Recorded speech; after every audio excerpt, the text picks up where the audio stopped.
Hi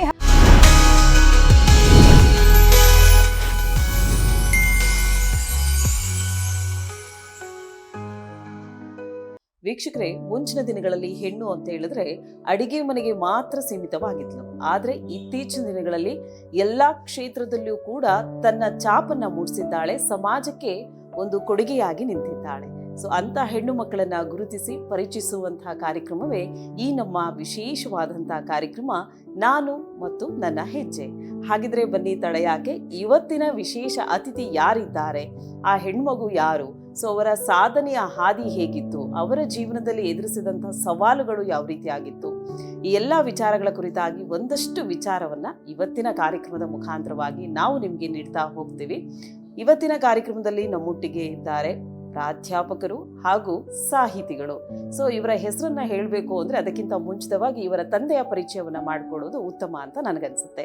ಯಾಕೆ ಅಂತ ಹೇಳಿದ್ರೆ ಜ್ಞಾನಪೀಠ ಪ್ರಶಸ್ತಿ ಪುರಸ್ಕೃತರೂ ಆಗಿರುವಂತಹ ಚಂದ್ರಶೇಖರ್ ಕಂಬಾರ್, ಇದು ಯಾರಿಗೆ ತಾನೇ ಗೊತ್ತಿರಲ್ಲ, ಈ ಹೆಸರು ಎಲ್ಲರಿಗೂ ಕೂಡ ಚಿರಪರಿಚಿತವಾಗಿರುತ್ತೆ. ಅವರ ಮಗಳು ಇವತ್ತು ಸಾಧಕಿಯಾಗಿ ನಮ್ಮ ಈ ಕಾರ್ಯಕ್ರಮದಲ್ಲಿ ಪಾಲ್ಗೊಳ್ತಾ ಇದ್ದಾರೆ. ತಡ ಯಾಕೆ, ಅವರನ್ನ ನಾವು ಬರಮಾಡ್ಕೊಳ್ಳೋಣ. ಜಯಶ್ರೀ ಕಂಬಾರ್ ಅವರು ನಮ್ಮ ಕಾರ್ಯಕ್ರಮದಲ್ಲಿದ್ದಾರೆ. ಮೊಟ್ಟ ಮೊದಲನೇದಾಗಿ ಮೇಡಮ್ ನಮಸ್ತೆ, ನಿಮಗೆ ಪ್ರೀತಿಯಿಂದ ಸ್ವಾಗತ. ನಮಸ್ಕಾರ. ಹೇಗಿದ್ದೀರಾ ಮೇಡಮ್? ಆರಾಮಿದ್ದೀನಿ, ನೀವು? ನಾನು ಚೆನ್ನಾಗಿದ್ದೀನಿ, ಥ್ಯಾಂಕ್ ಯು. ಇವತ್ತು ಸಾಧಕಿಯಾಗಿ ಎಷ್ಟೋ ಜನ ಹೆಣ್ಣು ಮಕ್ಕಳಿಗೆ ಪ್ರೇರೇಪಣೆಯಾಗಿ ಇವತ್ತು ನಮ್ಮ ಕಾರ್ಯಕ್ರಮದಲ್ಲಿ ಅತಿಥಿಯಾಗಿದ್ದೀರಾ. ಒನ್ಸ್ ಅಗೇನ್ ನಿಮಗೆ congratulations. Thank you. Okay, so ಮೊಟ್ಟ ಮೊದಲನೇದಾಗಿ ನೀವು ಪುಟ್ಟ ವಯಸ್ಸಿನಿಂದ ಶುರು ಮಾಡ್ತೀನಿ. ಸೊ ನಿಮಗೆ ಈ ಸಾಹಿತ್ಯ ಲೋಕದಕ್ಕೆ ಬರಬೇಕು ಅಥವಾ ಸಾಹಿತಿಯಾಗಿ ತಂದೆ ಇದ್ರು, ಸೊ ಅವರೇ ನಿಮಗೆ ಪ್ರೇರೇಪಣೆ ಆದ್ರ, ಅಥವಾ ಈ ಬರವಣಿಗೆ ಅನ್ನುವಂಥದ್ದು ನಿಮ್ಮ ಪ್ರಕಾರವಾಗಿ ಏನು ಬರವಣಿಗೆ ಅಂದ್ರೆ, ಹೇಗೆ ನೀವು ಇದಕ್ಕೆ ಎಂಟ್ರಿ ಆದ್ರಿ? ಎಂಟ್ರಿ ಯಾವಾಗಾದ್ರಿ ಏನು ಅನ್ನೋದು ಆ ಥರ ಎಲ್ಲ ಹೇಳಕ್ ಆಗೋದಿಲ್ಲ. ಅಂದರೆ ನಾವು ಚಿಕ್ಕಂದಿಂದ ನಾವು ಕತೆಗಳನ್ನೆಲ್ಲ ಕೇಳ್ಕೊಂಡು ಬಂದಿದ್ದೀವಿ. ದಿನಾಗಲೂ ನಾವು ಕತೆ ಕೇಳಿನೇ ಮಲಗೋದು. ಸೊ ಮಧ್ಯನೂ ಕತೆ ಹೇಳ್ತಿದ್ರು. ಸೊ ನಮ್ಮ ತಂದೆ ದಿನಾ ಕತೆ ಹೇಳೋರು ನಮಗೆಲ್ಲ. 4 ಜನರನ್ನ ಕೂರಿಸ್ಕೊಂಡು ಕತೆ ಹೇಳೋದು, ದಿನಕ್ಕೊಂದು ಕತೆ ಆ ಥರ. ನಮ್ಮ ತಾಯಿನೂ ಕತೆ ಹೇಳೋರು. ಆಮೇಲೆ ನಾವು ಚಿಕ್ಕವರಿದ್ದಾಗ ಈ ಭಾನುವಾರದಲ್ಲಿ ವಿಶೇಷಾಂಕ ಬರೋದಲ್ಲ, ಸಾಪ್ತಾಹಿಕ ಪುರಾವಣಿ, ಅದರಲ್ಲಿ ಸಣ್ಣ ಸಣ್ಣ ಕತೆಗಳನ್ನ ಓದೋದಕ್ಕೆ ಹೇಳ್ತಿದ್ರು. ನಮಗೆ ಓದೋದಕ್ಕೆ ಸ್ವಲ್ಪ ಓದೋದಕ್ಕೆ ಬಂದಾಗ ನಾವು ಅಕ್ಷರಗಳನ್ನ ಜೋಡಿಸಿ ಓದಿಸ್ತಿದ್ರು ನಮ್ಮಮ್ಮ. ಸೊ ಮನೇಲಿ ಸಾಕಷ್ಟು ಪುಸ್ತಕ ಇರೋದ್ರಿಂದ, ಆಮೇಲೆ ಮನೇಲಿ ಮಾತು ಚರ್ಚೆ, ನಮ್ಮ ಅಪ್ಪ ಅಮ್ಮ ಸಾಹಿತ್ಯದ ಬಗ್ಗೆ ಮಾತಾಡ್ತಿದ್ರು. ಸಾಕಷ್ಟು ಜನರು ಬರೋದು, ಸಾಹಿತಿಗಳು ಬರೋದು, ಚರ್ಚೆ ನಡೆಯೋದು. ಸೊ ಹೀಗಾಗಿ ನಮಗೆ ಸಾಹಿತ್ಯಕ್ಕೆ ನಾವು ಯಾವಾಗ ಕಾಲಿಟ್ಟಿದ್ದೀವಿ ಅಂತ ಗೊತ್ತಿಲ್ಲ, ಅದು ಸಹಜವಾಗಿಯೇ ನಮ್ಮ ಜೊತೆಗೆ ನಾವು ಅದ್ರ ಜೊತೆಗೆ ಬೆಳೆದ್ವಿ. ಓಕೆ, ಸೊ ಹಂಗಿದ್ರೆ ನಿಮಗೆ ಪ್ರೇರೇಪಣೆ ಅಂತ ಹೇಳಿದ್ರೆ ತಂದೆ ಮತ್ತು ತಾಯಿ ಅಂತ ತಂದೆ ತಾಯಿ, ಹೌದು, ಖಂಡಿತ. ಸೊ ಓಕೆ, ಹಾಗಿದ್ರೆ ಜಯಶ್ರೀ ಮೇಡಮ್ಗೆ ತಂದೆ ಇಷ್ಟನಾ ತಾಯಿ ಇಷ್ಟನಾ? ಈ ಇಬ್ರು ಇಷ್ಟನೇ. ಇದು ಬಹಳ ಕಷ್ಟವಾದ ಪ್ರಶ್ನೆ. ನಮ್ಮ ಅಮ್ಮಂದು ಯಾವಾಗಲೂ ವಾದ ಇತ್ತು, ನಮ್ಮ ಅಪ್ಪನೇ ಇಷ್ಟಪಡ್ತಾಳೆ ಅಂದರೆ ಅವಳ ತಂದೆನೇ ಇಷ್ಟಪಡ್ತಾರೆ ಅಂಥೇಳಿ. ಹಾಗಿಲ್ಲ, ನಮಗೆ ಎಲ್ಲರೂ ಸಮಾನೆ. ನಮ್ಮ ಮನೇಲಿ ಆ ಥರ ಏನೂ ಇಲ್ಲ. ನಮ್ಗೆ ಇಬ್ರು ನಾವು ಭಾಳ ಇಷ್ಟಪಡ್ತೀವಿ. ನಮ್ಮ ತಾಯಿ ತಂದೆ ಇಬ್ಬರು ನಮಗೆ ತುಂಬಾ, ನಮ್ಮ 4 ಜನರಿಗಷ್ಟೇ ತುಂಬಾ ಪ್ರೀತಿ. ಓಕೆ, ಸೊ ನಿಮ್ದು ಎಜುಕೇಶನ್ ಎಲ್ಲ ಮುಗಿದಿದ್ದು ನಿಮ್ಮ ಹುಟ್ಟೂರಿನಲ್ಲೇ ಮುಗಿಸ್ಕೊಂಡ್ರಿ? ಇಲ್ಲೇ ಬೆಂಗಳೂರಲ್ಲಿ BMS ಕಾಲೇಜಲ್ಲಿ ನಾನು PUC ಓದಿದೆ. ಆಮೇಲೆ ಡಿಗ್ರಿ ಮಾಡಿದ್ದು NMKRVಯಲ್ಲಿ, MA ಮಾಡಿದ್ದು ಬ್ಯಾಂಗ್ಳೂರ್ ಯೂನಿವರ್ಸಿಟಿಲಿ, PhD ಮಾಡಿದ್ದು ಹಂಪಿ ಯೂನಿವರ್ಸಿಟಿ. ಈಗ ಮದುವೆಗಿಂತ ಮುಂಚೆ ನಿಮ್ಮ ಜೀವನ ಅಂತ ನೆನ್ಪು ಮಾಡ್ಕೊಳ್ಳೋದಾದ್ರೆ ಹೇಗಿತ್ತು ನಿಮ್ಮ ಬಾಲ್ಯ ಜೀವನ? ನೀವು ಅಕ್ಕ ತಂಗಿ ಅಣ್ಣ ತಮ್ಮನ ಜೊತೆ ಬೆಳೆದದ್ದು, ಅಪ್ಪ ಅಮ್ಮನ ಜೊತೆ ಇದ್ದದ್ದು, ಸೊ ಹೇಗೆ ಅನಿಸ್ತದೆ? ನಮಗೆ ಎಲ್ಲ ಬೇರೆ, ಇಲ್ಲಿ ಬೆಂಗಳೂರಲ್ಲಿರೋ ಅಂತಹ ಮಕ್ಕಳ ಥರನೇ ನಮ್ಮ ಜೀವನ ಕೂಡ. ಆಟ ಆಡೋದು, ಬಾಲ್ಯ ಎಲ್ರಿಗೂ ಸಹಜನೇ ಅಲ್ವಾ. ಆಟ ಆಡ್ತೀವಿ, ನಗ್ತೀವಿ, ನಾವೆಲ್ಲ ಒಂಥರ ಕ್ಲೋಸ್ ನೆಟ್ ಬಾಂಧವ್ಯ ನಮ್ಮ 4 ಜನರಲ್ಲಿ. ತುಂಟತನೂ ಮಾಡ್ತಿದ್ವಿ ಸಾಕಷ್ಟು. ಆಮೇಲೆ ಹೇಗೆ ಅಂದರೆ ರಜೆ ದಿನಗಳಲ್ಲಿ ನಾವು ತುಂಬ ಬೇಜಾರಾದಾಗ, ಅಂದರೆ ನಮ್ಮ ತಂದೆ ತುಂಬ ಬ್ಯುಸಿ ಇರ್ತಿದ್ರು, ಅವರು ಯೂನಿವರ್ಸಿಟಿಯಲ್ಲಿ ಕೆಲಸ, ಆಮೇಲೆ ಅವ್ರು ಸಿನಿಮಾಗಳು ಮಾಡ್ತಿದ್ರು, ನಮ್ಮ ರಜಕ್ಕೂ ಅವರು ಬ್ಯುಸಿಯಾಗಿರೋದಕ್ಕೂ ಕ್ಲಾಶ್ ಆಗ್ತಿತ್ತು. ಅದರ ಶೂಟಿಂಗ್ ಎಲ್ಲ ಕರ್ಕೊಂಡೋಗೋರು, ಅವಾಗವಾಗ ಊರುಗಳಿಗೆಲ್ಲ ಹೋಗ್ತಿದ್ವಿ. ಅದ್ರ ಮಧ್ಯೆ ಸುಮಾರು ರಜೆಗಳನ್ನ ಮನೇಲೆ ನಮಗೆ ರಜೆ ಬಂದಾಗ ನಾವು ಮನೇಲೇ ಇರ್ತಿದ್ವಿ. ನಮ್ಗೆ ಏನು ಟೈಮ್ ಪಾಸ್ ಅಂದರೆ ಅವ್ರ ನಾಟಕಗಳನ್ನ ಓದಿ ನಾವೇ ಎನ್ಯಾಕ್ಟ್ ಮಾಡೋದು. ಸೊ ಒಂದೊಂದ್ಸಲ ನಾನು ತಮ್ಮ ನಾವು ಎಲ್ಲ ಕೂತ್ಕೊಂಡು ಅಲ್ಲಿ ಮನೇಲಿ ಕೂತ್ಕೊಂಡು ಹಾಡು ಹೇಳ್ತಿದ್ವಿ, ಅವ್ರ ನಾಟಕಗಳ ಹಾಡನ್ನು, ಆಮೇಲೆ ಅವರ ಭಾವಗೀತೆಗಳನ್ನ ಹಾಡೋದು. ಅಥವಾ ಯಾವುದಾದ್ರೂ ಒಂದು ತೀರಾ ಬೇಜಾರಾಯಿತು ಅಂದರೆ ಯಾವುದಾದ್ರೂ ಒಂದು ಪುಸ್ತಕ ತೆಗೆದ್ಬಿಟ್ಟು ನಾವೇ ಏನೋ ಒಂದು ರಾಗ ಮಾಡಿಕೊಂಡು ಹಾಡ್ತಿದ್ವಿ, ಈ ಥರ. ಈಗ ಯೂಶಲಿ ಏನು ಅಂದರೆ ಹೆಣ್ಮಕ್ಳಿಗೆ ತಂದೆ ಫೇವ್ರೇಟ್ ಆಗಿರ್ತಾರಂತೆ, ಅಪ್ಪನೇ ಫೇವ್ರೇಟ್ ಅಂತೆ. ನಿಮ್ಗೆ ಆ ಥರ ಇತ್ತಾ? ನನಗಿತ್ತು, ಇದೆ ಈಗಲೂ. ಇನ್ನು ಸಾಹಿತ್ಯ ಲೋಕಕ್ಕೆ ನೀವು ಎಂಟ್ರಿಯನ್ನು ಕೊಡ್ತೀರಾ, ಸಾಹಿತಿ ಆಗ್ತೀರಾ, ಎಷ್ಟೋ ಪುಸ್ತಕಗಳನ್ನು ಬರೀತೀರಾ. ಸೊ ಇದಕ್ಕೆ ಫಸ್ಟ್ ಮೊದಲನೇದಾಗಿ ನೀವು ಪೆನ್ ಹಿಡಿದು ಆ ಸಾಹಿತ್ಯ ಲೋಕಕ್ಕೆ ಎಂಟ್ರಿ ಆದಾಗ ನೀವು ಏನನ್ನು ಬರೆದಿದ್ದು, ಆ ಬರವಣಿಗೆ ನಿಮಗೆ ಎಷ್ಟು ಒಂದು ಸ್ಪೆಷಲ್ ಅಂತ ಅನಿಸುತ್ತೆ? ನಾನು ತುಂಬ ಓದ್ತಿದ್ದೆ ಮೊದಲೆಲ್ಲ. ಆವಾಗ ನಮ್ಮಮ್ಮ ಬೈಯಕ್ಕೆ ಶುರು ಮಾಡಿದ್ರು, ಎಷ್ಟೊಂದು ಓದ್ತೀಯಾ, ಏನಾದರೂ ಬರೀ ಅಂತ. ನಮ್ಮ ತಂದೆನೂ ಬೈಯೋರು, ಏನು ಎಷ್ಟು ಓದೋದು, ಏನು ಮಾಡ್ತೀಯಾ, ಓದೋದಿದ್ರೆ ಏನಾದ್ರು ಬರ್ದಾದ್ರೂ ಬರೀ, ಇಲ್ದಿರೆ ಯಾಕೆ ಹಿಂಗೋ ಇಷ್ಟೊಂದು ಯಾಕೆ ಓದ್ತೀಯಾ ಅಂತ. ಅವಾಗ 8ನೇ ಕ್ಲಾಸಲ್ಲಿದ್ದಾಗ ನಾನು ಇಂಗ್ಲೀಷ್ ಪದ್ಯಗಳನ್ನ ಬರಿತಿದ್ದೆ. ನಮ್ಮಮ್ಮಗೆ ತೋರಿಸ್ದೆ, ಅವರು ಇಷ್ಟಪಡೋರು. ಆವಾಗ ನಮ್ಮಮ್ಮ ಹೇಳೋರು, ವರ್ಡ್ಸ್ವರ್ತ್ ಥರ ಬರಿತಿದ್ಯಾ ಅನ್ನೋರು. ವರ್ಡ್ಸ್ವರ್ತ್ ಅಂದರೆ ಎಲ್ಲ ನೇಚರ್ ಪದ್ಯ ಅಲ್ವಾ, ಆ ವರ್ಡ್ಸ್ವರ್ತ್ ಥರ ನೀನು ಬರಿತಿದ್ಯಾ ಅಂತ ಹೇಳ್ತಿದ್ರು. ಇವು ನಮ್ಮ ತಂದೆಗೂ 1-2 ಸಲ ಪದ್ಯ ಓದಿದ್ರು, 2ನೇ ಸಲ ಬೈದರು. ಇದೀಗ ಇಂಗ್ಲೀಷಲ್ಲಿ ಬರೆದ್ರೆ ಏನು ಅನಿಸುತ್ತೆ, ಇದು ನಿನ್ನ ಭಾಷೆಯಲ್ಲಿ ಮನಸ್ಸಿನಿಂದ ಬರೆಯುವಂಥ ಭಾಷೆ ಬರಬೇಕು, ತಲೆಯಿಂದ ಉಪಯೋಗಿಸುವಂಥ ಇಂಗ್ಲೀಷ್ ಭಾಷೆಯಿಂದ ಬರೀಬಾರ್ದು, ಕನ್ನಡದಲ್ಲಿ ಬರೀ ಅಂತ ಹೇಳಿದ್ರು. ಸೊ ಆವಾಗ ನಾನು ಕನ್ನಡದಲ್ಲಿ ಪ್ರಯತ್ನ ಮಾಡಿದೆ, ಕನ್ನಡದಲ್ಲಿ ಬರೆಯೋಕ್ಕೆ ಶುರು ಮಾಡಿದೆ. ನನ್ನ ಮೊದಲನೇ ಪದ್ಯ ಗಾಳಿಪಟ ಅಂತ, ಇವಾಗ ಅದೆಲ್ಲಿದೆಯೋ ಗೊತ್ತಿಲ್ಲ ಕಾಪಿ. ಆವಾಗ ನಾನು 9ನೇ ಕ್ಲಾಸಲ್ಲಿದ್ದಾಗ ಬರೆದಿದ್ದೆ. 9ನೇ ಕ್ಲಾಸಿಂದ ಬರವಣಿಗೆ ಶುರು ಆಯಿತು ಕನ್ನಡದಲ್ಲಿ. ಅದಕ್ಕೂ ಮುಂಚೆ ಇನ್ನೂ 7ನೇ ಕ್ಲಾಸ್ಗಿಂತ ಮುಂಚೆನೇ 1-2 ಸಣ್ಣ ಕತೆಗಳನ್ನ ಬರೆದಿದ್ದೆ, ಇಂಗ್ಲೀಷಲ್ಲಿ ಬರೆದಿದ್ದೆ. ಅದು ನಮ್ಮ ಸಣ್ಣ ಮಕ್ಕಳ ಲೆವೆಲ್ಗೆ ಏನೋ ಒಂದು ಬರೆದಿದ್ದೆ. ಅದಾದಮೇಲೆ ಅಂದರೆ ಸ್ವಲ್ಪ ಸೀರಿಯಸ್ ಆಗಿ ಶುರು ಆಗಿದ್ದು ಅಂದರೆ ಹೈಸ್ಕೂಲಿಂದಾನೆ. ನಿಮ್ದೊಂದು ಕನಸಿತ್ತು ಸಾಹಿತ್ಯ ಲೋಕದಲ್ಲಿ ಏನಾದರೂ ಒಂದು ಅಚೀವ್ ಮಾಡಬೇಕು ಅಂತ ಹೇಳಿ. ಸೊ ಅದಕ್ಕೆ ನಿಮ್ಮ ಮನೆಯವರು ಸಪೋರ್ಟಿವ್ ಆಗಿತ್ತು? ನನಗೆ ಅಂದರೆ ತುಂಬ ಗ್ಯಾಪ್ ಆಯಿತು. ನಾನು ಗ್ಯಾಪ್ ಆಗಿ ನಾನು ಇಲ್ಲಿ ಬಂದಮೇಲೆ ಮತ್ತೆ ಶುರು ಮಾಡ್ಕೊಂಡಿದ್ದು ಸಾಹಿತ್ಯ ಅಂತೇಳಿ. ಅಂದರೆ ಸುಮಾರು ದಿನ ಒಂದು ಆ ಫೇಸಲ್ಲಿ ನನಗೆ ಸಾಹಿತ್ಯ ನಿಂತೋಗಿತ್ತು. ಓಕೆ ಮ್ಯಾಮ್, ಇನ್ನು ಸುಮಾರು ಪ್ರಶಸ್ತಿಗಳನ್ನು ಮುಡಿಗೇರಿಸ್ಕೊಂಡಿದ್ದೀರಾ, ಅಷ್ಟೊಂದು ಪುಸ್ತಕಗಳ ಬಿಡುಗಡೆ ಆಗಿದೆ. ನೀವು ಬರೆದಂಥ ಪುಸ್ತಕದಲ್ಲಿ ಯಾವುದು ನಿಮ್ಮ ಫೇವ್ರೇಟು ಮತ್ತು ಯಾಕೆ? ನಂದು ಯಾವ್ದು ಫೇವ್ರೇಟ್ ಅಂತ ಹೇಳೋದು ಕಷ್ಟ. ಬಟ್ ನಾನು ಬರೀದು ಮಾಧವಿ ಮತ್ತು ಏಕಲವ್ಯ ಅಂತ ಒಂದು ಪೌರಾಣಿಕ ನಾಟಕಗಳನ್ನ ಬರೆದೆ.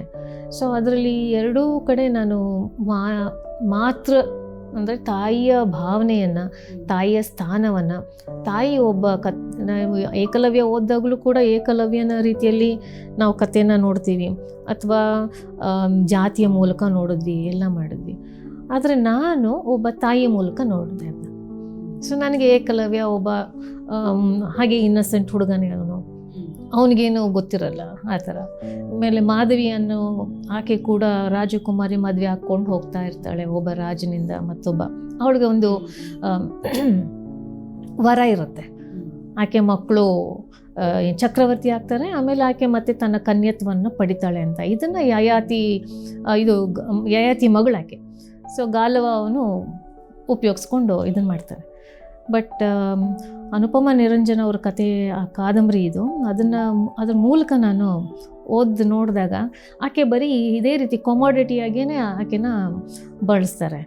ನಾನು ಆಕೆ ಹಿಂದೆ ಇರುವಂಥ ಇಷ್ಟು ಮಕ್ಕಳನ್ನ ಹೆತ್ತು ಆಕೆ ಬಿಟ್ಟು ಹೋದ್ಲಲ್ಲ, ಒಬ್ಬ ಹೆಣ್ಮಕ್ಳಿಗೆ ಒಂದು ಮಗು ಆದರೆ ಮಾತೃತ್ವ ಇದ್ದೇ ಇರುತ್ತೆ. ಸೊ ಅವಳು ಹೇಗೆ ಅನಿಸಿರ್ಬೋದು ಅಂತೇಳಿ ಆಕೆನ ಮಾತೃಸ್ಥಾನದಲ್ಲಿ ನಿಂತ್ಕೊಂಡು ನಾನು ಬರೆದಿದ್ದೆ.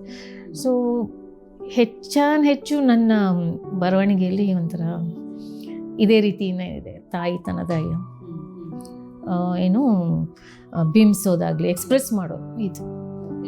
ಇನ್ನು ನೀವು ಇಂಗ್ಲೀಷ್ ಪ್ರೊಫೆಸರ್ ಆಗಿ ವರ್ಕ್ ಮಾಡ್ತಿದ್ದೀರಾ, 32 ವರ್ಷಗಳ ಅನುಭವ ಇದೆ.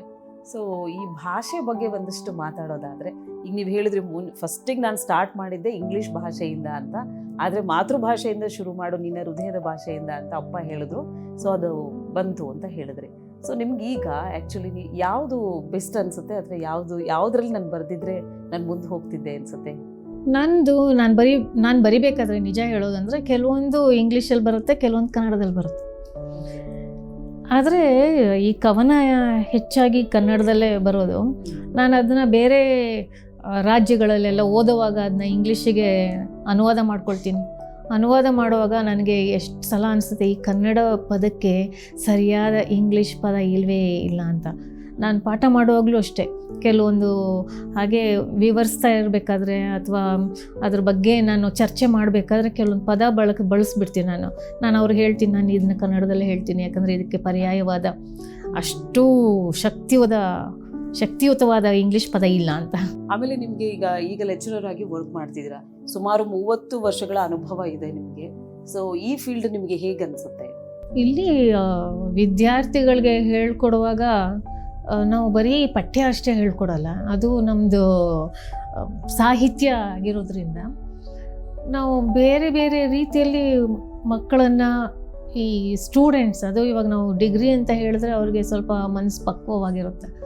ಸೊ ಜಗತ್ತಿನ ಬಗ್ಗೆ ನಾವು ಪರಿಚಯ ಮಾಡಿಕೊಡ್ತಾ ಇರ್ತೀವಿ.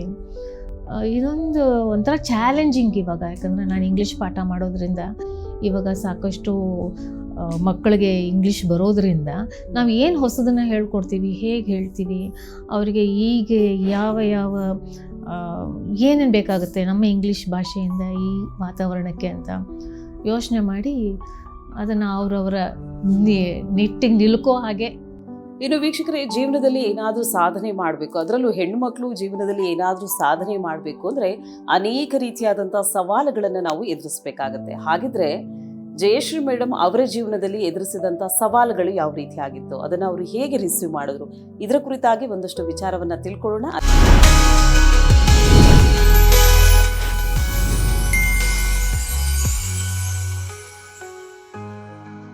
ವೀಕ್ಷಕರೇ, ಇವತ್ತಿನ ಕಾರ್ಯಕ್ರಮದಲ್ಲಿ ಯಾರಿದ್ದಾರೆ ಅನ್ನೋದನ್ನು ನಾನು ನಿಮಗೆ ಪರಿಚಯ ಮಾಡಿಸಿದ್ದಾಯಿತು. ಹಾಗೆ ಇವರು ಸಾಹಿತ್ಯ ಲೋಕಕ್ಕೆ ಹೇಗೆ ಎಂಟ್ರಿ ಕೊಟ್ಟರು ಅನ್ನೋದನ್ನು, ಹಾಗೆ ಸಾಹಿತ್ಯ ಲೋಕಕ್ಕೆ ಎಂಟ್ರಿ ಕೊಡಲಿಕ್ಕೆ ಯಾರು ಪ್ರೇರೇಪಣೆ, ಇದ್ರ ಬಗ್ಗೆನೂ ಕೂಡ ಒಂದಷ್ಟು ವಿಚಾರಗಳನ್ನು ತಿಳ್ಕೊಂಡಿದ್ದಾಯಿತು. ಹಾಗೆ ನಾನು ಬ್ರೇಕ್ಗಿಂತ ಮುಂಚೆ ನಿಮಗೆ ಹೇಳಿದೆ, ಸೊ ಹೆಣ್ಣು ಜೀವನದಲ್ಲಿ ಅನೇಕ ಸವಾಲುಗಳನ್ನು ಎದುರಿಸ್ತಾಳೆ. ಏನಾದರೂ ಒಂದು ಸಾಧನೆಯನ್ನು ಮಾಡಬೇಕು ಅಂದರೆ ಅಷ್ಟು ಸುಲಭದ ಮಾತಲ್ಲ, ನಾವು ಮಾತಿನಲ್ಲಿ ಹೇಳೋಷ್ಟು ಸುಲಭ ಅಲ್ಲ ಸಾಧನೆಯನ್ನು ಉಂಟು.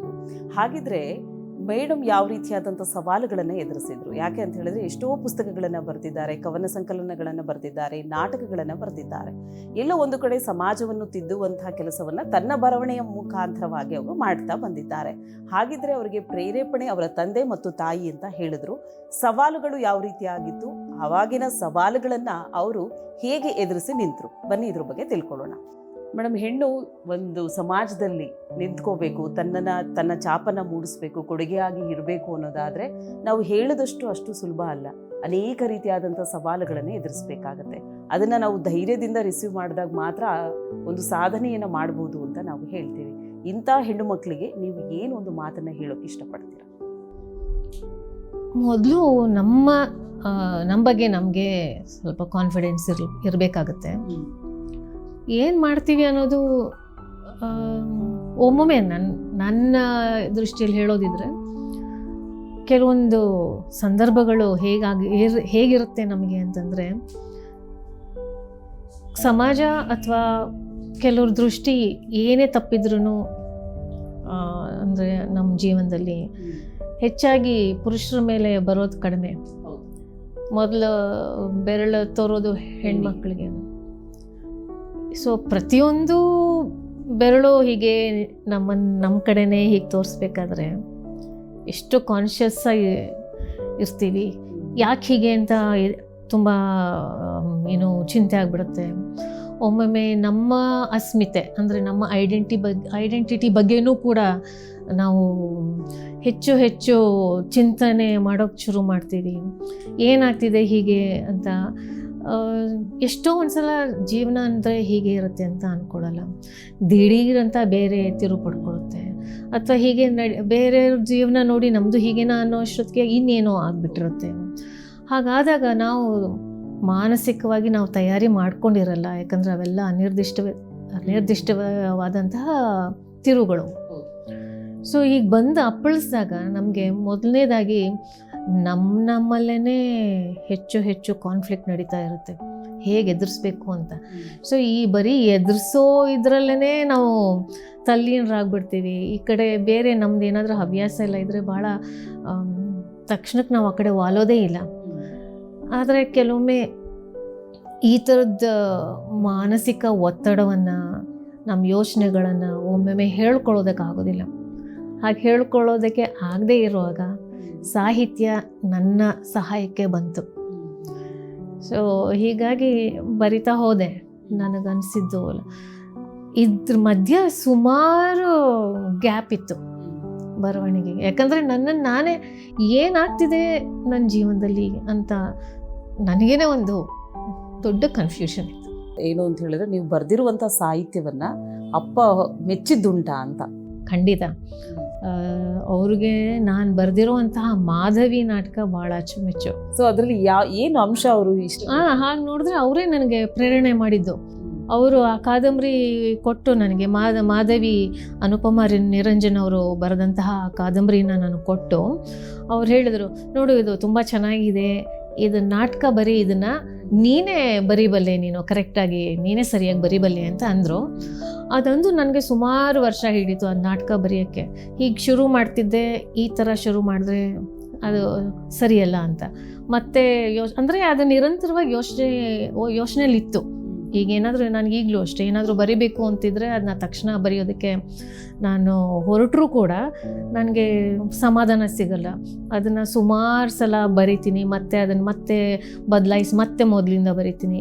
ಹೀಗೆ ಸುಮಾರು 7-8 ಪ್ರಯತ್ನಗಳಾದಮೇಲೆ ಮಾಧವಿ ನಾಟಕ ಒಂದು ಪರಿಪೂರ್ಣವಾದಂತಹ ಒಂದು ಶೇಪ್ನ ಪಡ್ಕೊಂಡು. ಓಕೆ, ಅದಕ್ಕೆ ನೀವೇನಾದರೂ ಅಪ್ಪನ ಹತ್ರ ಸಜೆಷನ್ ತಗೊಂಡಿದ್ದೀರಿ? ಇಲ್ಲ, ನಾನು ಏನೇ ಬರೆಯುವಾಗ ಕೂಡ ಅವ್ರ ಸಜೆಷನ್ಸ್ನ ನಾನು ತಗೊಳ್ಳೋದಿಲ್ಲ. ನಾನು ಬರೆದ ಮೇಲೇ ಅವ್ರಿಗೆ ಕೊಡೋದು. ನಾನು ಬರೆದ ಮೇಲೆ ಅವ್ರಿಗೆ ಓದೋದು ಕೊಡ್ತೀನಿ. ನಾನು ಫಸ್ಟು ಬರೆದಾಗಲೆಲ್ಲ ನಮ್ಮಮ್ಮನೇ ಓದೋದು. ನಮ್ಮಮ್ಮಂಗೆ ಕೊಟ್ಟು ನಮ್ಮಮ್ಮನ ಇದರಿಂದ ಒಳ್ಳೆ ಸೆನ್ಸಾರ್ ಇದ್ರ ಥರ ಅದು ದಾಟಿದ ಮೇಲೆ ನಮ್ಮಮ್ಮ ಓಕೆ ಅಂದಮೇಲೆ ಸ್ವಲ್ಪ ಧೈರ್ಯ ಬರುತ್ತೆ ಅಪ್ಪನಿಗೆ. ಹೀಗಾಗಿ ಎಷ್ಟು ದಿನ ಎಲ್ಲ ನಮ್ಮ ತಾಯಿನೇ ಮೊದಲು ಓದುಗ ನನ್ನ ಇದರದ್ದೆಲ್ಲ ಪುಸ್ತಕಗಳದ್ದು. ಓಕೆ, ಇನ್ನು ಅನೇಕ ರೀತಿಯಾದಂಥ ಸವಾಲುಗಳನ್ನು ಬಹಳ ಧೈರ್ಯದಿಂದ ನಿಮ್ಮ ಜೀವನದಲ್ಲಿ ನೀವು ಅದನ್ನು ಎದುರಿಸಿ ನಿಂತಿದ್ದೀರಾ. ಸೊ ಅಷ್ಟು ಸುಲಭ ಅಲ್ಲ ನಾವು ಹೇಳಿದಷ್ಟು ಸವಾಲುಗಳನ್ನು ಎದುರಿಸೋದು, ಈ ಸಮಾಜಕ್ಕೆ ಒಂದು ಹೆಣ್ಣು ಕೊಡುಗೆಯಾಗಿ ನಿಲ್ಲುವಂಥದ್ದು. ಸೊ ಅಂಥ ಸಂದರ್ಭದಲ್ಲಿ ನೀವು ಅದನ್ನು ಆ ಒಂದು ಧೈರ್ಯ ಹೇಗೆ ಬಂತು? ನಮ್ಮಮ್ಮ ಅವರು ಭಾಳ ಧೈರ್ಯ. ನಮ್ಮಮ್ಮಂಗೆ ತುಂಬ ಪ್ರಾಕ್ಟಿಕಲ್ ಆಗಿ ಯೋಚನೆ ಮಾಡೋದಂದರೆ ನಮ್ಮ ತಾಯಿ. ನಮ್ಮ ಮನೇಲಿ ನಮ್ಮ ತಂದೆ ಸ್ವಲ್ಪ ಇಮೋಷ್ನಲ್ಲು. ಇಂಥ ಸಂದರ್ಭ ಬಂದಾಗಲೆಲ್ಲ ನನ್ನ ಬೆನ್ನೆಲುಬಾಗಿ ನಿಂತಿದ್ದು, ಶಕ್ತಿಯಾಗಿ ನಿಂತಿದ್ದು ನಮ್ಮಮ್ಮ. ನಮ್ಮ ಮನೆಯವರೆಲ್ಲರೂ ನನ್ನ ಬೆಂಬಲವಾಗಿ ನಿಂತರು, ನನ್ನ ಜೊತೆ ನನ್ನ ಮಕ್ಕಳು ನಿಂತರು. ಸೊ ಹೀಗಾಗಿ ಅದೊಂದು ಏನು ಎದುರಿಸೋದಕ್ಕೂ ರೆಡಿ ಅಂತ ಒಂದು ಮಾನಸಿಕವಾಗಿ ಸ್ಥೈರ್ಯ ಕೊಟ್ಟಿದ್ದು ನಮ್ಮ ತಾಯಿನೇ. ಹಾಗಿದ್ರೆ ನಿಮ್ಮ ಪ್ರಕಾರವಾಗಿ ಹೆಣ್ಣು ದೈಹಿಕವಾಗಿ ಅನ್ನೋದಕ್ಕಿಂತ ಹೆಚ್ಚಾಗಿ ಮಾನಸಿಕವಾಗಿ ಸ್ಟ್ರಾಂಗ್ ಆಗಿರಬೇಕಾಗತ್ತೆ. ಖಂಡಿತ. ನಾನು ನನ್ನ ವಿದ್ಯಾರ್ಥಿಗಳಿಗೂ ಹೇಳೋದು ಅದನ್ನೇ. ನಾನು ಪ್ರತಿ ಸಲ ಅವ್ರಿಗೆ ಹೇಳ್ತೀನಿ, ಜೀವನ ಅನ್ನೋದು ಇಷ್ಟು ಸಲೀಸಾಗಿ ಹೋಗುವಂಥದ್ದಲ್ಲ. ಸಾಕಷ್ಟು ಏಳು ಬೀಳುಗಳಿರ್ತವೆ, ತಿರುವುಗಳಿರ್ತವೆ. ಯಾವುದಕ್ಕೂ ನಾವು ಮಾನಸಿಕವಾಗಿ ತಯಾರಿರಬೇಕು ಅಂತ ಹೇಳ್ತಾ ಇರ್ತೀನಿ. ಓಕೆ ಮ್ಯಾಮ್, ಇನ್ನು ನಿಮ್ಮ ಮಕ್ಕಳಿಗೆ ನಿಮ್ಮ ಸಾಧನೆ ನೋಡಿದ್ರೆ, ಆಮೇಲೆ ನೀವು ಕೂಡ ಎಷ್ಟೋ ಪ್ರಶಸ್ತಿಗಳನ್ನು ತಗೊಂಡಿದ್ದೀರಾ, ಆಮೇಲೆ ದೊಡ್ಡ ದೊಡ್ಡ ಕಾನ್ಫರೆನ್ಸ್ನೆಲ್ಲ ಅಟೆಂಡ್ ಮಾಡ್ತೀರಾ. ಸೊ ಪ್ರೌಡ್ ಫೀಲ್ ಆಗುತ್ತಾ ಅವ್ರಿಗೆ? ಅವ್ರು ಹೇಗೆ ಅದನ್ನು ಸಂತೋಷವನ್ನು ವ್ಯಕ್ತಪಡಿಸ್ತಾರೆ? ಚೆನ್ನಾಗಿ ಮಾಡ್ಬಮ್ಮ ಅಂತಾರೆ. ಇನ್ನೇನು ದೇ ಆರ್ ವೆರಿ ಪ್ರೌಡ್. ನನ್ನ ಬಗ್ಗೆ ನನ್ನ ಮಕ್ಕಳಿಗೆ ಹೆಮ್ಮೆ ಇದೆ. ನನಗೇನೇ ಸಹಾಯಕ್ಕೆ ನಿಂತ್ಕೊಳ್ತಾರೆ, ಬೆಂಬಲಕ್ಕೆ ನಿಂತ್ಕೊಳ್ತಾರೆ. ನನ್ನ ಕಷ್ಟದಲ್ಲೂ ಕೂಡ ಪಾಪ ಅವು ಏನೇನು ಕಷ್ಟಪಡ್ತಿದ್ವೋ ಏನೋ ಅಂತ ನಂಗೆ ಒಮ್ಮೊಮ್ಮೆ ಅನಿಸುತ್ತೆ, ನನ್ನ ಇದರಲ್ಲೇ ಮುಳುಗೋಗ್ಬಿಟ್ನ ನಾನು, ಅವ್ರನ್ನ ಅಷ್ಟು ಸರಿಯಾಗಿ ಡೀಪಾಗಿ ಅರ್ಥ ಮಾಡ್ಕೊಳ್ಳಿಲ್ವಾ ಚಿಕ್ಕ ಮಕ್ಕಳನ್ನ ಅಂತ ಅನಿಸುತ್ತೆ. ನನಗೆ ಧೈರ್ಯ ಹೇಳ್ತಾರೆ. ಹಾಗೆ ನೋಡಿದ್ರೆ ನನ್ನ ಮಕ್ಕಳು ನನಗಿಂತ ಹೆಚ್ಚು ಮೆಚ್ಯೂರ್ಡ್ ಅನಿಸುತ್ತೆ ಒಮ್ಮೊಮ್ಮೆ. ಅವ್ರು ಮಾತಾಡೋ ರೀತಿ ನೋಡಿದಾಗ, ಅಥವಾ ಯಾವುದೇ ಒಂದು ಘಟನೆಗಳಿಗೆ ಅವ್ರು ಸ್ಪಂದಿಸುವಾಗ they are quite matured than me. So ಈಗ ನಮಗೋಸ್ಕರ ಒಂದು 2 ಲೈನ್ ಹಾಗೆ ಯಾವುದಾದ್ರು ನಿಮ್ಮ ಫೇವ್ರೆಟ್ ಹಾಡನ್ನ ಹೇಳೋಕ್ಕಾಗತ್ತಾ? ಮೂಡಿ ಬಾರಯ್ಯ ಮೂಡಿ ಬಾರಯ್ಯ ಬಾರೋ ಗಿರಿರಾಮ ಮೂಡಿ ಬಾರಯ್ಯ ಮೂಡಣ ಗಾಳಿಗೆ ಸುಖಿಸಿ ಚಂದ್ರ ಬೆಳದಿಂಗಳೊಳು ಭರಿತನಾಗಿ ಬಿರಿತಂತ ಭೂಮಿಗೆ ಚಿಗುರ ಹೂವಿನ ಚೈತ್ರ ಬೇರೆ ನಾಡಿನ ಹಕ್ಕಿ ಬಾರೋ ಮೂಡಿ ಬಾರಯ್ಯ ಮೂಡಿ ಬಾರಯ್ಯ ಬಾರೋ ಗಿರಿರಾಮ. ವಾವ್ ಸೂಪರ್ ಆಗಿದೆ ಮ್ಯಾಮ್, ನಿಮ್ಮ ವಾಯ್ಸ್ ನನಗೆ ಗೆಸ್ ಕರೆಕ್ಟ್ ಆಗಿದೆ. ಹಾಗಿದ್ರೆ ತುಂಬ ಚಂದ ಹಾಡಿದ್ರಿ. ಸೊ ಆವಾಗಿನ ಒಂದು ಎರ ಹೇಗಿತ್ತು ಅಂತ ಮೋಸ್ಟ್ಲಿ ಈ ಸಾಂಗಿಂದ ನೀವು ಆ ಕಡೆ ಹೋದ್ರಿ ಅಂತ ಅನ್ಸುತ್ತೆ. ಆ್ಯಕ್ಚುಲಿ ಇದು ನಮ್ಮ ತಂದೆ CD ಮಾಡಿದ್ರು ಸುಮಾರು ವರ್ಷಗಳ ಹಿಂದೆ. ಆದರೆ ಹಾಡೋದಕ್ಕೆ ನನಗೆ ಚಾನ್ಸ್ ಕೊಟ್ಟಿದ್ರು. ಸೊ ಅದು ಹಾಡಿದಾಗ ಅವ್ರು ಹೇಳಿದ್ದು ಅವಾಗ ಸರಿ ಬಂದಿರಲಿಲ್ಲ ಟೇಕು. ಸೊ ಅದು ಟ್ರ್ಯಾಕ್ ಅಷ್ಟೇ ರೆಕಾರ್ಡ್ ಮಾಡಿಕೊಂಡ್ರು. ಮನೆಗೆ ಹೋಗಿ 1 ವಾರ ಬಿಟ್ಟು ನಾನು ಹಾಡಬೇಕು. ಅದೇನು ಕಾರಣ ಅಂದರೆ ನನಗೆ ವಾಯ್ಸಲ್ಲಿ ಇದಿರಲಿಲ್ಲ ಅಂತ, ಸ್ಟಡಿ ಇರಲಿಲ್ಲ ಅಂತ. ಸೊ ಮನೆಗೆ ಬಂದು 1 ವಾರ ಪ್ರಾಕ್ಟೀಸ್ ಮಾಡಿದಾಗ ಮನೇಲಿ ಎಲ್ಲರೂ ಎಷ್ಟು ಹೇಗಿದ್ದರು ಅಂದರೆ ನಮ್ಮಮ್ಮ ನನ್ನ ತಂಗಿರು ಎಲ್ಲ ಸ್ವಲ್ಪ ಶಕ್ತಿ ಬರಲಿ ವಾಯ್ಸ್ಗೆ ಅಂಥೇಳಿ ಪ್ರಾಕ್ಟೀಸ್ ಮಾಡೋಕ್ಕೆ ಎಲ್ಲ ಮಾಡಿ ಆವಾಗ ಒಂದು ರೆಕಾರ್ಡ್ ಮಾಡಿಕೊಂಡ್ರು. ಅವಾಗ ಹಾಡಿದಾಗ ಆ ಟೈಮಲ್ಲಿ ಲಹರಿ ಅವ್ರು ಮಾಡಿದ್ದು. ಅವಾಗ ಅಲ್ಲಿ ನನ್ನ ಹೆಸರು ಬರೀ ಜಯಶ್ರೀ ಅಂತ ಇದೆ. ಆವಾಗಲೇ ನೀವು ಹೇಳಿದ್ರೆ ಒಂದು ಪ್ರಶ್ನೆ ಐಡೆಂಟಿಟಿ ಬಗ್ಗೆ. ಸೊ ಆವಾಗ ನನಗೆ ಎಷ್ಟು ಐಡೆಂಟಿಟಿ ಕ್ರೈಸಿಸ್ ಅಂದರೆ ನನ್ನ ಸಂಸಾರದಲ್ಲಿ ನಡೀತಾ ಇರುವಂತಹ ಒಂದು ಒಂಥರ ಗಲಿಬಿಲಿ ಸ್ಥಿತಿ. ಆಮೇಲೆ ನನಗೆ ಏನು ಅಂತಲೇ ಗೊತ್ತಿರಲಿಲ್ಲ. ಅದರಲ್ಲೆಲ್ಲ ಇರೋದು ಬರೀ ಜಯಶ್ರೀ ಅಂತಲೇ, ಯಾವ ಜಯಶ್ರೀ ಅಂತ ಇಲ್ಲ. ದಟ್ ವಾಸ್ ಎಂಥ ಫೇಸ್ ಇತ್ತು ಅಂದರೆ ನನ್ನ ಐಡೆಂಟಿಟಿ ಬಗ್ಗೆ ನನಗೇನೆ ಇನ್ನೂ ಇದಿರಲಿಲ್ಲ, ನನಗೆ ಖಾತ್ರಿ ಇರಲಿಲ್ಲ ಏನಂತ ಹಾಕಬೇಕು ಹೇಗೆ ಅಂಥೇಳಿ ಇದರಲ್ಲಿ ಮಾಡಿದ್ದು. ಓಕೆ, ಇನ್ನು ಅಪ್ಪನಿಗೆ ಜ್ಞಾನಪೀಠ ಪ್ರಶಸ್ತಿ ಬಂತು, ಆ ಒಂದು ಕ್ಷಣನ ನೆನೆಸ್ಕೊಳ್ಳೋದಾದರೆ? ಅಂದರೆ ಅವರು ಮನೇಲಿ ಇರಲಿಲ್ಲ, ಅವ್ರಿಗೆ ಬೇಗ ಹೇಳೋದು, ಅವ್ರ ರಿಯಾಕ್ಷನ್ ಹೇಗಿರುತ್ತೆ ಅಂತ ನೋಡೋದಕ್ಕೆ ಕಾತ್ರವಾಗಿತ್ತು ನಮಗೆ. ಅವ್ರ ಫೋನಲ್ಲೇ ಸಿಗ್ತಾ ಇರಲಿಲ್ಲ. ಅವತ್ತೇ ಅವ್ರ ಫೋನ್ ಕೆಟ್ಟೋಗ್ಬಿಟ್ಟಿತ್ತು. ಆಮೇಲೆ ಎಲ್ಲಿದ್ದಾರೆ ಅಂತೇಳಿ ಮಧ್ಯಾಹ್ನ 4:30-5 ಗಂಟೆ ಸುಮಾರಿಗೆ ಮನೆಗೆ ಫೋನ್ ಬಂದಿತ್ತು. ಫೋನ್ ಬಂದು 6:30-7 ಗಂಟೆವರೆಗೂ ಅವ್ರನ್ನ ಅಲ್ಲಿ ಇಲ್ಲಿ ಫೋನ್ ಮಾಡಿ ಕಡೆಗೆ ಸಿಕ್ಕಿದ್ರು. ಅವ್ರಿಗೂ ನಂಬಿಕೆ ಇರಲಿಲ್ಲ.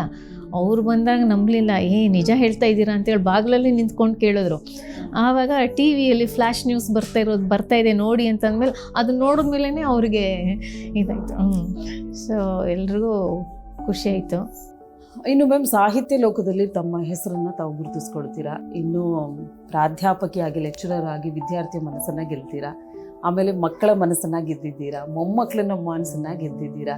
ಎಷ್ಟೊಂದು ಕ್ಷೇತ್ರದಲ್ಲಿ ತಮ್ಮನ್ನು ತಾವು ಗುರುತಿಸ್ಕೊಂಡಿದ್ದೀರಾ. ಆಮೇಲೆ ಆಲ್ವೇಸ್ ಬ್ಯುಸಿಯಾಗಿರೋದಕ್ಕೆ ಆದಷ್ಟು ನೀವು ಟ್ರೈ ಮಾಡ್ತೀರಾ. ಮಾನಸಿಕವಾಗಿ ತುಂಬ ಸ್ಟ್ರಾಂಗ್ ಇದ್ದೀರಾ. ಹಾಗೆ ನಿಮ್ಮ ಬ್ಯೂಟಿ ಸೀಕ್ರೆಟ್ ಕೂಡ ನಮ್ಗೆ ಹೇಳಲಿಲ್ಲ ಕೊನೆಗೂ ಕೂಡ, ಪರವಾಗಿಲ್ಲ. ಸೊ ಇನ್ನೊಂದೇನು ಅಂತ ಹೇಳಿದ್ರೆ, ಇಷ್ಟೆಲ್ಲ ಕೆಲಸಗಳನ್ನು ಮಾಡ್ತೀರಾ ಇರೋ 24 ಗಂಟೆನಲ್ಲಿ. ಸೊ ಈ ಟೈಮ್ ಮ್ಯಾನೇಜ್ಮೆಂಟ್ ಬಗ್ಗೆ ಹೇಳೋದಾದರೆ ಹೇಗೆ ಅದನ್ನು ನಿಭಾಯಿಸ್ತೀರಾ? ಟೈಮ್ ಮ್ಯಾನೇಜ್ಮೆಂಟ್ ಅಂದರೆ ಏನೇನು ಆಗಬೇಕು, ಯಾವುದ್ಯಾವ ಕೆಲಸ ಅಂತೇಳಿ ತಾನೇ ಕೆಲಸಗಳೇ ನಿರ್ಧಾರ ಮಾಡ್ಕೊಂಡ್ಬಿಟ್ಟಿರ್ತವೆ. ಏನಂದರೆ ನಾವು ಅದ್ರ ಪ್ರಕಾರ ಹೋಗೋದು, ಎಲ್ಲ ಕೆಲಸ ಆಗುತ್ತೆ ಅಂತಲೂ ಏನೂ ಇಲ್ಲ. ಕೆಲವೊಂದು ಉಳಿಸ್ಕೊಂಡಿರ್ತೀವಿ, ಆಗುತ್ತೆ. ಏನು ಇಲ್ದಿದ್ರೆ ಯಾವುದಾದ್ರೂ ಹೇಗೆ ನಾವು ಬ್ಯಾಲೆನ್ಸ್ ಮಾಡೋದು ಅಂತಂದರೆ, ಪ್ರೈವೇಟ್ ಅಂದರೆ ಪರ್ಸನಲ್ ಕೆಲಸಕ್ಕೆ ಅಂದರೆ ರಾತ್ರಿ ಹೊತ್ತು ಬೇಗ ಮಲ್ಕೊಳ್ಳೋ ಬದಲು ಅಲ್ಲಿ ನಾವು ಬೇಕೇ ಬೇಕು ಅಂದಾಗ ಅಲ್ಲಿ ಕಾಂಪೆನ್ಸೇಟ್ ಮಾಡೋಕ್ಕಾಗಲ್ಲ, ಅದನ್ನು ಮಾಡೋದು, ನಿದ್ದೆಯನ್ನು ಮಾಡೋದು. ಓಕೆ, ಇನ್ನು ನಿಮ್ಮ ಪ್ಲ್ಯಾನ್ಸ್ ಏನಿದೆ, ಫ್ಯೂಚರ್ ಪ್ಲ್ಯಾನ್ಸ್ ಏನಿದೆ? ಇನ್ನೂ ನಾನು ಅದನ್ನು ಫುಲ್ಫಿಲ್ ಮಾಡಿಲ್ಲ, ಅದೊಂದಷ್ಟು ಬಾಕಿ ಇದೆ, ಮಾಡೋ ಪ್ಲ್ಯಾನ್ಸ್ ಇದೆ ಅಂತ ಅನ್ನೋದಾದರೆ? ಏನಾದರೂ ಒಂದು ದೊಡ್ಡದಾಗಿ ಬರಿಬೇಕು ಅಂತ, ಭಾಳ ಮುಖ್ಯವಾದಂಥದ್ದು, ನನ್ನ ನಾನೇ ತೊಡಗಿಸ್ಕೊಂಡು ಬರಿಬೇಕು ಅಂತ. ರೆಡಿ ಆಗ್ತಾ ಇದೆ, ಆಗಲೇ ಶುರು ಮಾಡಿದ್ದೀನಿ. ಇದು ಸುಮಾರು ವರ್ಷದ ಹಿಂದಿಂದ ಪ್ಲ್ಯಾನ್. ಅದು ಯಾವುದೋ ಒಂದು ಕಥೆನ ಬರೆದು ನಮ್ಮ ಅಮ್ಮಂಗೆ ತೋರಿಸಿದ್ದೆ. ಆ ಕತೆ ಬರೆದಾಗ ನಮ್ಮಮ್ಮ ಓದಿ ಇದು ಕಾದಂಬರಿ ಆಗ್ಬೋದಿತ್ತಲ್ಲ ಅಂತಂದರು. ಅದು ನಡೀತಾ ಇದೆ, ಅದು ಆಗುತ್ತೋ ಇಲ್ವೋ ಗೊತ್ತಿಲ್ಲ, ಬಟ್ ಪ್ರಯತ್ನ ಅಂತೂ ಮಾಡ್ತೀನಿ. ಓಕೆ ಮ್ಯಾಮ್, ಇನ್ನು ಕೊನೆಯದಾಗಿ ವೀಕ್ಷಕರಿಗೆ ನಿಮ್ಮ ಕಡೆಯಿಂದ ಏನಾದರೂ ಒಂದು ಮೆಸೇಜ್ ಅಂತ ಕೊಡೋದಾದರೆ, ಸ್ಪೆಷಲಿ ಲೇಡೀಸ್ಗೆ ಏನೊಂದು ಮೆಸೇಜ್ನ ಸೆಂಡ್ ಮಾಡೋಕ್ಕೆ ಇಷ್ಟಪಡ್ತೀರಾ? ನಾನು ನನ್ನ ವಿದ್ಯಾರ್ಥಿಗಳಲ್ಲಿ ಇತ್ತೀಚೆಗೆ ಏನು ಗಮನಿಸಿರೋದು ಅಂದರೆ, ಜೀವನದಲ್ಲಿ ನಿರ್ಧಾರ ತಗೊಳ್ಳುವಾಗ ಭಾಳ ದುಡುಕ್ತಾ ಇದ್ದಾರೆ. ಅವ್ರ ವಿದ್ಯಾಭ್ಯಾಸ ಕೂಡ ಹೆಚ್ಚು ವಿದ್ಯಾರ್ಥಿಗಳು ಅದನ್ನು ಪೂರ್ಣ ಮಾಡ್ತಾ ಇಲ್ಲ. ವಿದ್ಯೆ ಅನ್ನೋದು ನಮಗೆ ಭಾಳ ಮುಖ್ಯ ಆಗುತ್ತೆ. ವಿದ್ಯೆ ಇಲ್ಲ ಅಂದರೆ ಮುಂದೆ ಏನು ತೊಂದರೆ ಆದಾಗಲೂ ನಮಗೆ ಶಕ್ತಿಯಾಗಿ ನಿಲ್ಲೋದು ವಿದ್ಯೆ ಮಾತ್ರ. ಆ ವಿದ್ಯೆನೇ ಅವರು ಎಷ್ಟೋ ಸಲ ಬುದ್ಧಿವಾದ ಹೇಳಿದ್ರೂ ಕೂಡ ತಗೊಳ್ತಾ ಇಲ್ಲ.